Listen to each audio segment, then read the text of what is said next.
Bonjour, une étude de fonction d'un haut niveau de difficulté avec une exponentielle. On vous demande d'étudier les variations de cette fonction qui est une somme. Avant de la dériver, vous pouvez préciser qu'elle est dérivable comme somme de fonctions dérivables. Ensuite, la dérivée ne pose pas de problème. E de x a pour dérivée e de x a pour dérivée 1 et 1 a pour dérivée 0.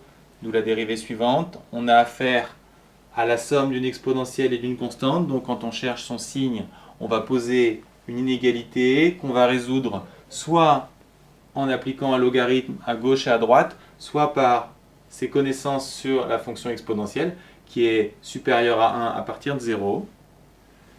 On a donc le signe de h', ce qui nous amène à son tableau de variation. La dérivée est positive sur les positifs, négative sur les négatifs, donc elle est décroissante puis croissante. Enfin, pour obtenir son signe, on va s'intéresser à h de 0 qui vaut 0 en effet. E de 0 fait 1, 1 moins 0 moins 1, ça fait bien 0. Donc à partir du tableau de variation, on obtient le tableau de signes. Le minimum étant positif, la fonction est partout positive. On vous demande ici de démontrer que f' est du signe de h. F a une forme globale qui est évidente, c'est un quotient. Mais ce qui est délicat ici, c'est que le numérateur est un produit. Donc vous allez devoir dériver u comme un produit en appliquant la formule u'v plus uv'. Vous allez trouver ex plus x de x qui se factorise ainsi. Pas de problème pour le dénominateur. Ensuite, vous appliquez la formule de dérivation d'un quotient, u'v moins uv' sur v carré. Vous remplacez par les expressions et vous obtenez ce résultat qui est assez monstrueux. Première chose, vous ne touchez surtout pas au dénominateur. Et pour le numérateur, essayez de le factoriser.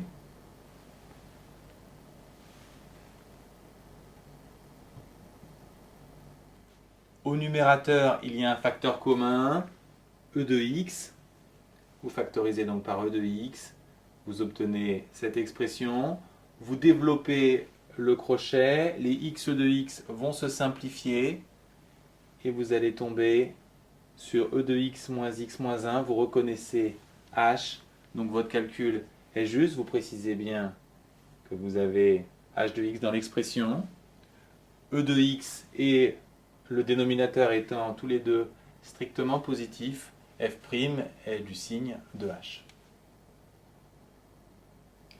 Comme f' est égal à h, qui est positif, on obtient directement le tableau de variation de f. Attention tout de même à la valeur interdite, qui est obtenue quand e de x égale 1, autrement dit, quand x égale 0. f', on l'a dit, étant toujours positive, la fonction est croissante sur les négatifs et sur les positifs. Dernière question, on nous demande les limites de la fonction aux bornes de son ensemble de définition, c'est-à-dire en moins l'infini, 0 et plus l'infini. Commençons par la limite en moins l'infini. Pour le numérateur, il faut reconnaître la formule de croissance comparée. X de x tend vers 0. Pour le dénominateur, pas de problème. E de x tend vers 0, donc e de x moins 1 par somme tend vers moins 1. Et quand on fait le quotient, on obtient une limite égale à 0. En plus l'infini, le numérateur x de x tend vers plus l'infini, le dénominateur aussi. On a une forme indéterminée, l'infini sur l'infini, qu'on va lever en divisant en haut et en bas par e de x, le terme dominant. On obtient cette expression. Quand x tend vers l'infini, bien sûr, le numérateur tend vers l'infini. 1 sur e de x par quotient va tendre vers 0. Donc le dénominateur par somme va tendre vers 1. Et finalement, le quotient va tendre vers plus l'infini. Pour finir, la limite en 0. Quand x tend vers 0, l'exponentielle vaut e de 0 qui est égal à 1. 0 fois e de 0, donc le numérateur tend vers 0. Le dénominateur aussi, puisque 1 moins 1 c'est 0.